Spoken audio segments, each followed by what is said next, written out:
Une maison, ça a une âme.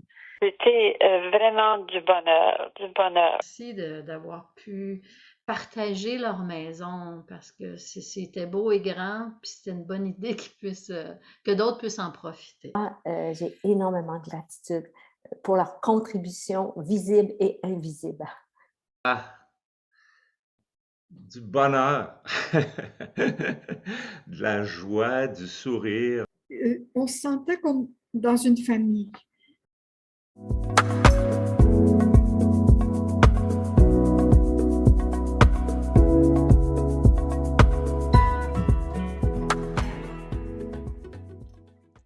Qui aurait pu prédire, au moment de sa construction, l'apport de la maison de la rue L'Escarbot dans la vie des filles de la sagesse, des amis de la sagesse et de centaines d'autres personnes qui ont foulé le sol de cette maison?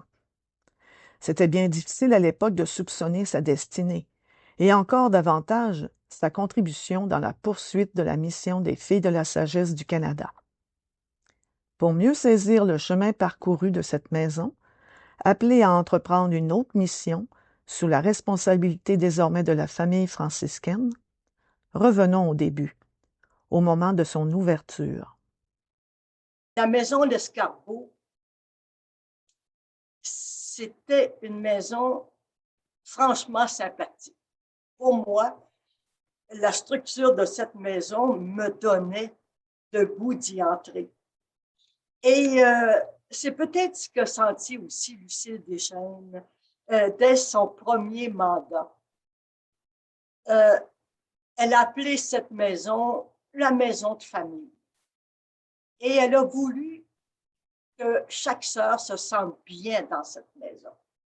Puis, elle a dit, les portes sont ouvertes, que ce soit pour venir par affaire ou pour venir dire bonjour.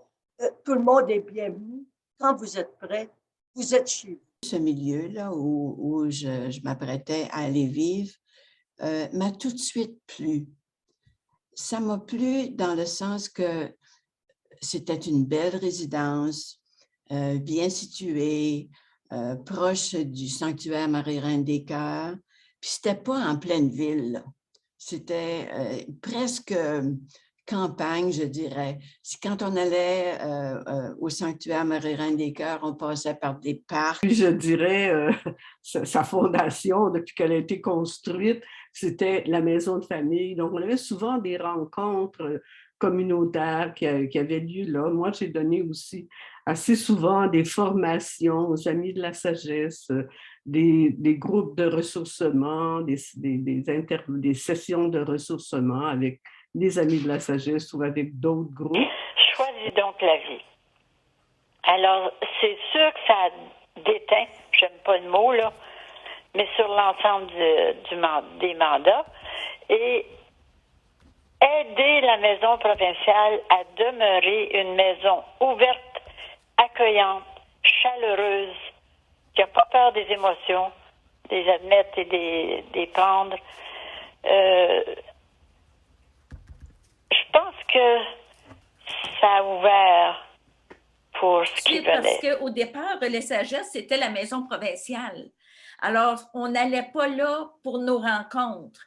Mais j'ai quand même été à Relais Sagesse pour des envois missionnaires. Et j'ai trouvé ça tellement extraordinaire qu'ils m'invitent, en tout cas, qu'ils invitent les amis à participer à ces rencontres-là parce que, en tout cas, moi, j'ai trouvé ça émouvant. C'était vraiment un exercice de rassemblement dans l'amitié, dans l'attention. J'avais à découvrir le sens de ce que nous vivions et que ce soit bien intégré dans notre cœur et dans notre tête, surtout au niveau du cœur.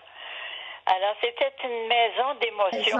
Moi, quand on a commencé, c'était le conseil provincial qui était là. C'était la maison provinciale, c'était pas le Relais Sagesse. Donc, c'est le conseil provincial qui nous a ouvert les portes. Une de nos plus grandes actions ensemble, ça a été l'accueil des Amis de la sagesse. Ils sont Les amis sont nés dans cette maison-là. On commençait à faire des rencontres, mais dans leur maison. Moi, ça m'a fascinée. J'ai dit, hey, c'est leur milieu de vie, là. De travail et de vie, puis ils nous ouvrent les portes. Moi, ça m'a impressionnée parce que je trouvais que c'était d'une générosité extraordinaire. C'était le lieu où on allait beaucoup, les amis, pour les rencontres, les grands rassemblements, mais c'est devenu à un moment donné la maison où on allait pour nos rencontres d'équipe. C'était simple, mais à la fois rempli de bonheur de se revoir, puis tout le monde était heureux de se saluer, puis de participer ensemble à ces rencontres-là. C'était devenu un peu comme la maison familiale des Amis de la Sagesse, parce que la plupart des équipes de Montréal avaient un local qui était pris là. Et quand on avait nos grands rassemblements, ben, c'était dans la grande salle. Donc, c'était notre maison. Puis, on a toujours été bien accueillis. On ne sentait pas qu'on dérangeait. Au contraire, on était toujours les bienvenus, dans le fond. Il était un peu l'âme de cette maison-là, qui avait une âme d'ailleurs. C'était beau, un bel endroit. C'est un endroit de prédilection pour les amis. J'avais l'impression d'être chez nous quand j'arrivais là. C'était comme ma deuxième maison. Parce que j'arrivais là, que ce soit n'importe laquelle qui m'ouvrait la porte, l'embrassade, l'accolade, puis bon, comment ça va Thérèse, comment vont tes filles? Ça m'aidait, moi, à découvrir toutes les facettes de la sagesse, comment les sœurs vivaient ça. On avait vraiment des liens très fraternels, des liens amicaux avec les Amis de la Sagesse. Ils rentraient dans notre cuisine comme s'ils rentraient chez eux et puis ils étaient bien à l'aise. Puis c'est comme ça qu'on le voulait aussi, là, parce que, entre nous soit dit, les Amis de la Sagesse, c'est comme une partie de la famille Sagesse, une extension, si tu veux. Alors, oui, les liens étaient très fraternels et on était très proches d'eux autres, oui. La maison Relais Sagesse, j'avais l'impression que c'était notre maison. C'était simple, c'était accueillant, on se sentait chez nous. La maison L'Escargot, c'était une maison qui était proche, qui était ouverte. Qui a poussé des fleurs.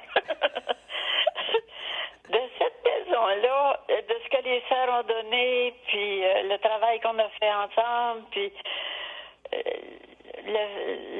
qu'on s'est aimé, qu'on s'est permis de manifester ce qu'on avait à dire, à faire.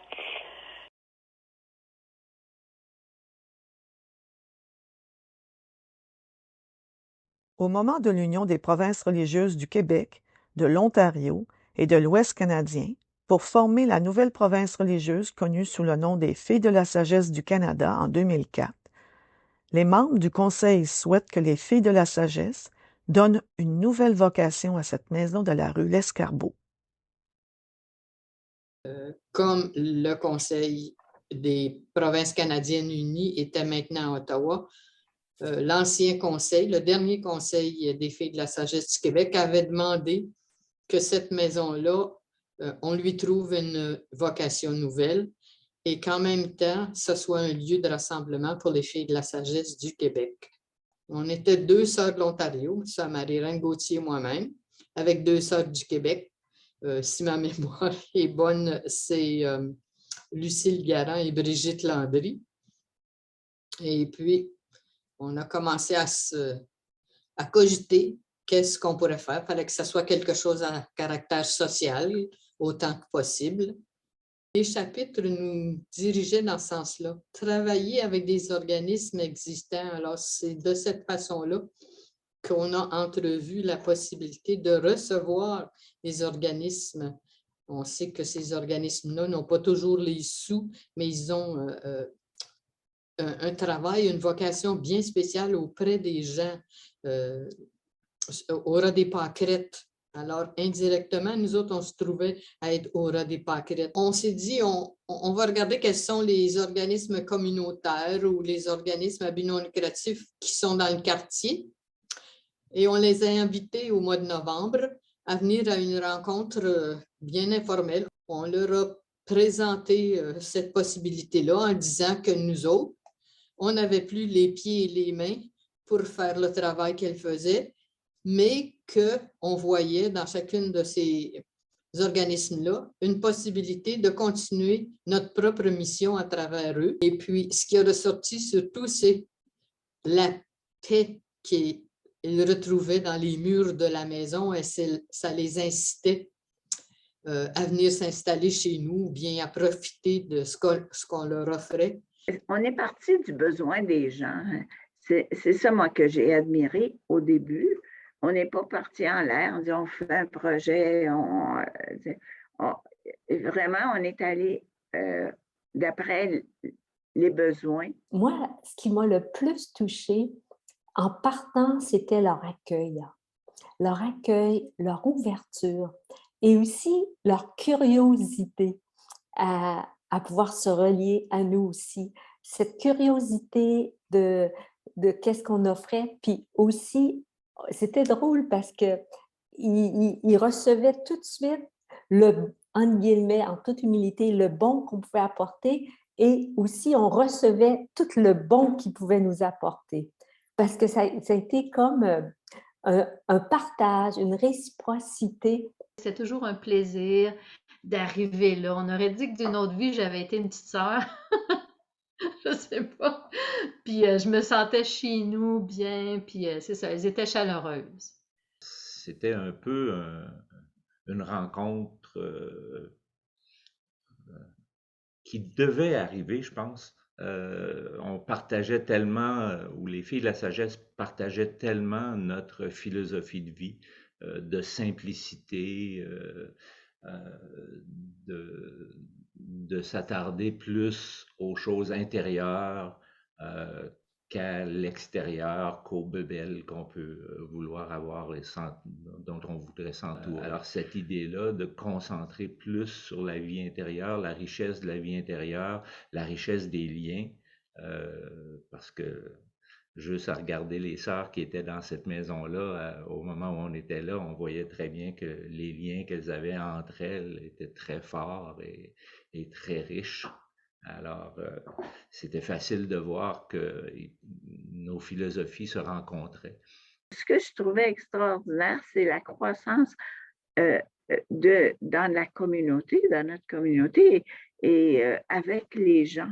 Tu sais, comment on a grandi ensemble. Parce que beaucoup de ces organismes-là sont restés, il y en a jusqu'à la fin, il y en a qui ont été aussi longtemps que nous. Là. Je pense que c'était une belle mission parce que je leur disais souvent, ce que nous autres, on ne peut plus faire, c'est vous qui le réalisez. Nous, on vous donne juste l'opportunité.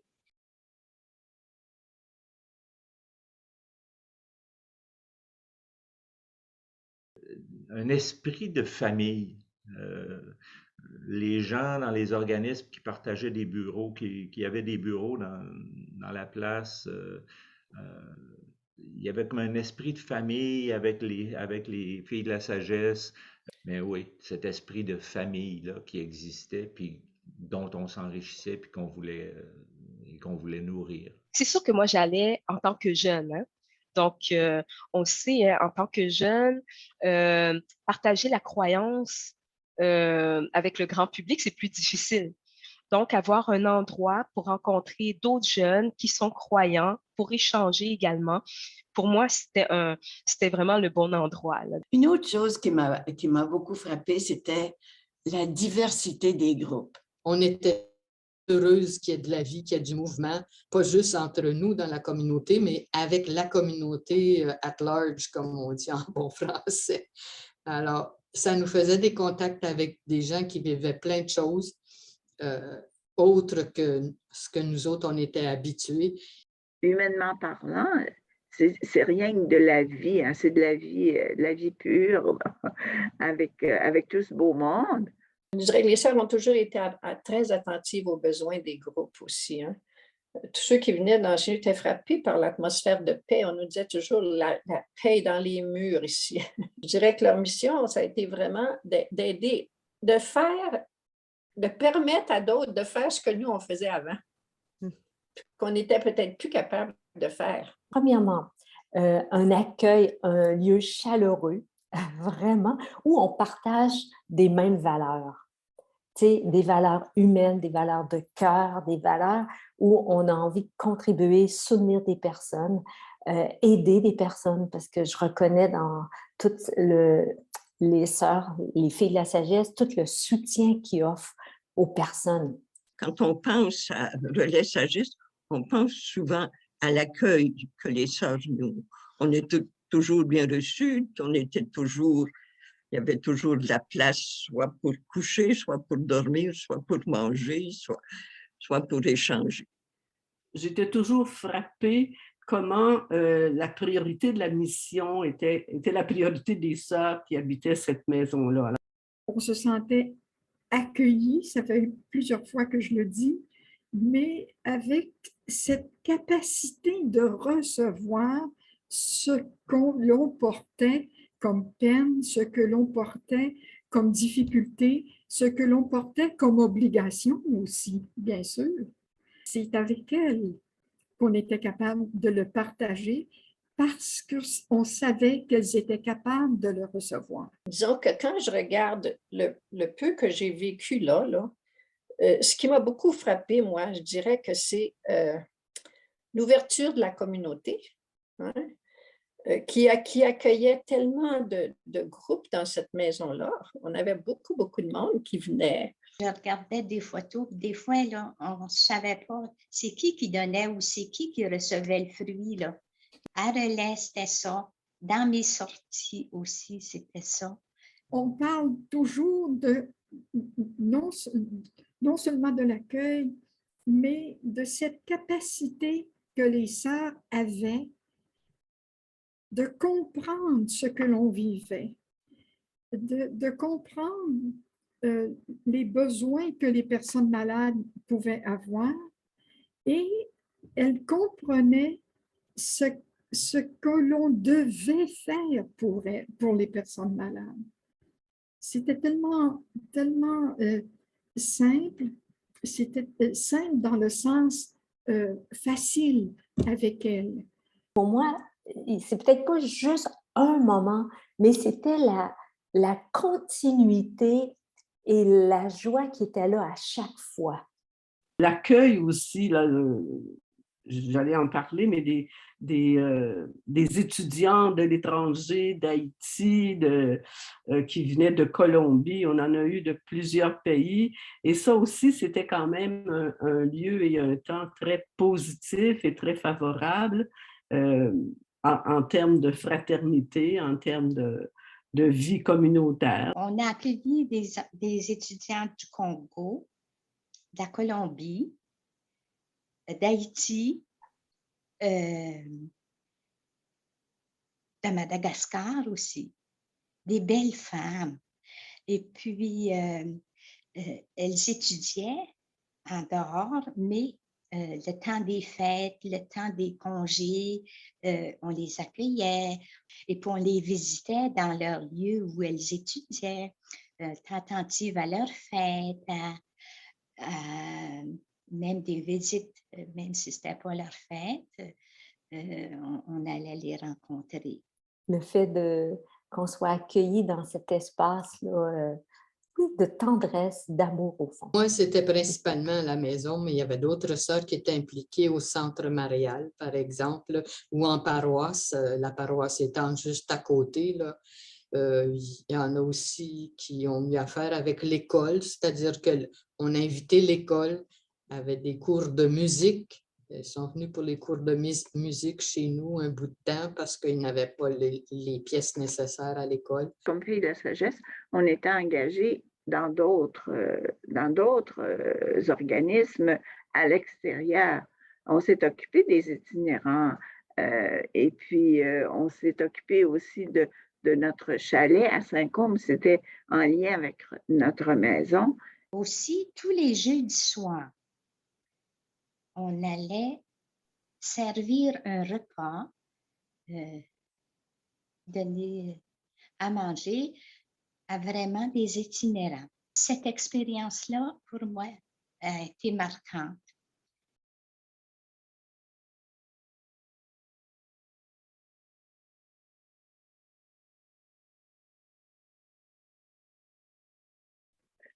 on a gardé quelque chose de très riche, qui est difficile à exprimer peut-être, là, dans tous ces échanges, puis dans toute cette collaboration qu'il y a eu avec les organismes. Quand on se rend compte encore, nous autres, les anciens, on parle de ce qu'on a vécu avec les sœurs.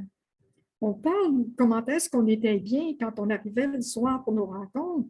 On parle encore des bons moments qu'on a vécu quand on avait notre repas de Noël, par exemple. Ça nous laisse des souvenirs, je dirais, impérissables. Tout ce beau monde nous a apporté beaucoup, Puis on reste avec une reconnaissance, là, en tout cas, une reconnaissance inouïe là, de tous ces contacts qu'on a eus et puis tout ce qu'on a vécu. Donc, avoir un moment, un temps d'arrêt une fois par mois comme ça, avec ces jeunes-là, accompagnés de sœur Claudette à l'époque, moi, j'ai trouvé ça très bien. Ça m'a permis vraiment de renouer, non, de cultiver ma foi, vraiment de cultiver ma foi. Puis ça me suit jusqu'à présent. Actuellement, je parraine une fille en Haïti. Ça fait à peu près 8 ans que je la parraine, une personne qui a perdu ses 2 parents et qui nécessitait de l'aide. Donc, je la parraine et je sais que là, elle est passée d'une adolescente à une jeune adulte et elle va graduer comme infirmière. Donc, c'est le fait d'aider les gens, d'être à l'écoute des gens, c'est ce que ça m'a appris. Je leur dis merci parce que ça a vraiment été 15 belles années pour moi là, où je pouvais transmettre cet art qui leur ressemblait finalement. Hein. Pour moi, c'est comme une prière en mouvement quand je fais le Qigong. Puis eux, il y avait la petite chapelle à côté là, de la grande salle. Les sœurs ont su continuer à transmettre cet idéal de vie-là que les filles de la sagesse promouvaient. Là, et puis je pense que c'est quelque chose qui, en fait, qui meurt jamais, là, qui mourra jamais. C'est quelque chose qui va rester avec chacun de nous qui avons vécu dans l'orbite des filles de la sagesse de l'Est de Montréal. Un groupe avec lequel on a été beaucoup plus en lien, c'est les Amis de la sagesse, la maison était devenue leur maison, c'était leur chez eux. Ça aussi, ça a été un lieu là, vraiment très riche là, d'échanges puis de partage de toutes sortes. Je dirais qu'elles ont été, entre autres, des guides pour les Amis de la sagesse, c'est sûr, mais des accompagnatrices. Je voudrais que les sœurs, elles étaient notre soutien aussi, les amis. Puis pour moi, elles ont été comme un témoignage de la spiritualité, d'une spiritualité incarnée. Elles nous aidaient à connaître Montfort, Marie-Louise, mais elles vivaient ça. Elles ne faisaient pas juste en parler. Elles étaient des témoignages vivants de cette spiritualité-là. Donc, elles étaient comme nos grandes sœurs qui nous indiquaient un peu la route ou qui nous donnaient le goût de faire comme elles, de s'impliquer pour les autres. Chacune à leur façon me faisait découvrir des facettes de la spiritualité sagesse que je pouvais appliquer moi-même dans ma vie et qui m'aidaient. Moi, aux filles de la sagesse, aux sœurs qui nous ont ouvert leurs portes, qui nous ont fait connaître leur charisme sagesse, je veux de tout cœur les remercier parce que ils m'ont permis d'avancer sur mon chemin spirituel. Je vous remercie pour tout le travail que vous avez fait pour nous. C'était des femmes ouvertes sur le monde, ouvertes sur la vie. Les soucieuses des plus pauvres aussi. Oui, puis pleines de vie. Là. On ne les a jamais vues vieilles, parce qu'elles étaient toujours prêtes à aider qui que ce soit. Et elles étaient toujours jeunes. Moi, je les ai toujours vues jeunes de cœur, jeunes d'esprit, vraiment des femmes inspirantes, je dirais. Une de leurs qualités, je pense, c'est leur grande simplicité. Ils ne se prenaient pas pour d'autres, mais ils étaient d'un accueil puis d'un non-jugement. On se sentait, dans le fond, toujours bien accueillis. Merci d'abord aux sœurs d'avoir eu cette initiative heureuse de nous transmettre ou de nous léguer, je dirais, leur spiritualité. Merci. Merci pour ce qu'elles ont été pour nous, pour leur témoignage de vie, pour leur engagement dans la spiritualité, pour leurs dons sans compter, pour toute l'affection qu'on a reçue d'elles et qu'on reçoit encore, parce que même s'ils sont partis, on reste en lien quand même. La vie continue. Il n'y a pas de regret nécessairement. Il y a juste de la reconnaissance pour ce qui a été vécu. Parce que quand on ferme une porte, il y en a toujours une autre qui s'ouvre.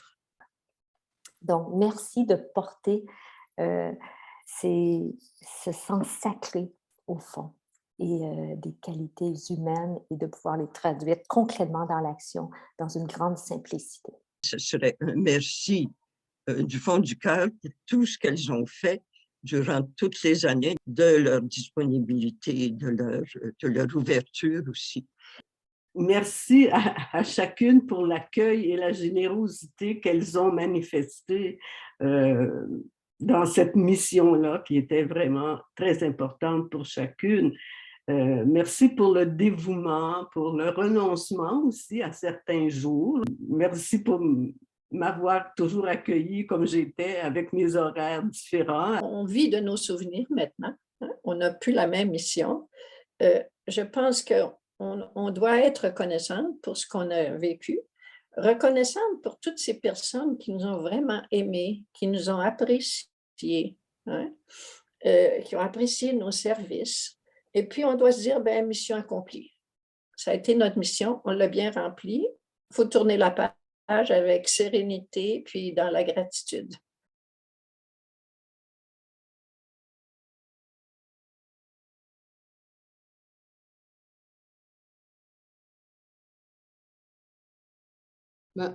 C'est qu'on laisse du connu pour aller vers l'inconnu, mais la vie, c'est ça, hein?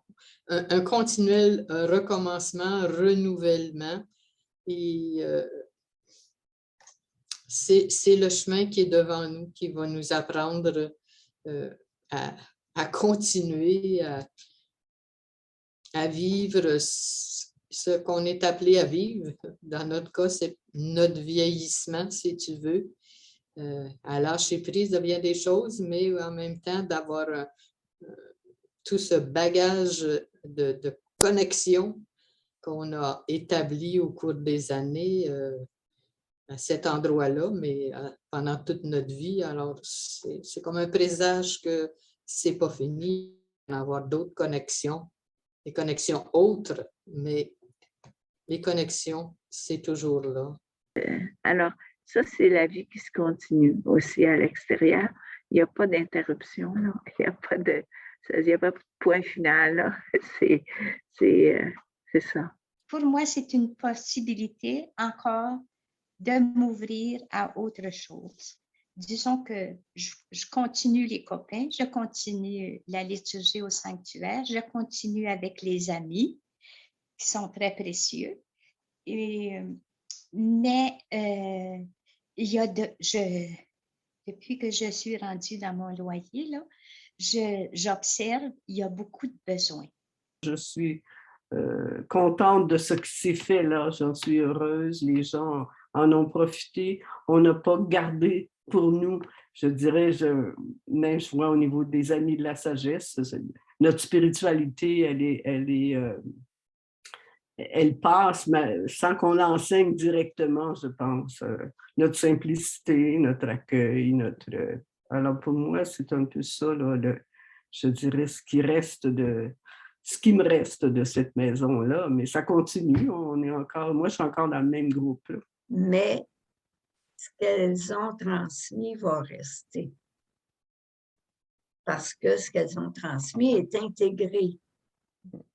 Il n'est pas en surface, ce n'était pas une transmission intellectuelle, c'était une transmission pour un cheminement spirituel. Donc, c'est intégré, ça continue de s'intégrer, puis elles vont toujours être importantes dans ma vie. Leur dire, c'est de faire confiance dans ce qu'elles ont semé. Voilà. Avec nous, mais aussi avec leur Ailleurs. entourage, avec les autres. Je pense que n'importe quelle expérience est un passage. Passage d'une rive à une autre rive. Nous partons de quelque chose pour arriver à autre chose. Et puis, sans cette première rive, il faut la quitter pour arriver à l'autre rive. C'était sûrement un deuil, mais c'est peut-être aussi une semence pour quelque chose d'autre. On ne garde aucun regret parce que on a fait ce qu'on avait à faire lorsque nous étions là. La maison nous a servi à répandre beaucoup d'amour, à aller chercher des gens, à les aimer, à les connaître, à en faire vivre, à en remettre debout. À tous et à toutes, là, je voudrais dire, il faut continuer. Hein? La société, l'Église a besoin d'engagement comme ceux dans lesquels vous êtes impliqués. Si on enlevait tout ça de la vie dans nos sociétés actuellement, si on enlevait la richesse de ces réunions, ces rencontres, ces lieux de croissance, je pense qu'il y aurait un grand vide. Et moi, je souhaiterais à chacun, à chacune, de continuer le travail magnifique qu'elles font. La spiritualité sagesse, c'est une spiritualité du cœur, c'est une spiritualité relationnelle. C'est ça. Alors, les relations entre nous sont d'autant plus importantes. Je voudrais tout prendre, ce beau monde-là, puis les serrer très, très fort. Non, c'est une communauté extraordinaire, les filles de la sagesse.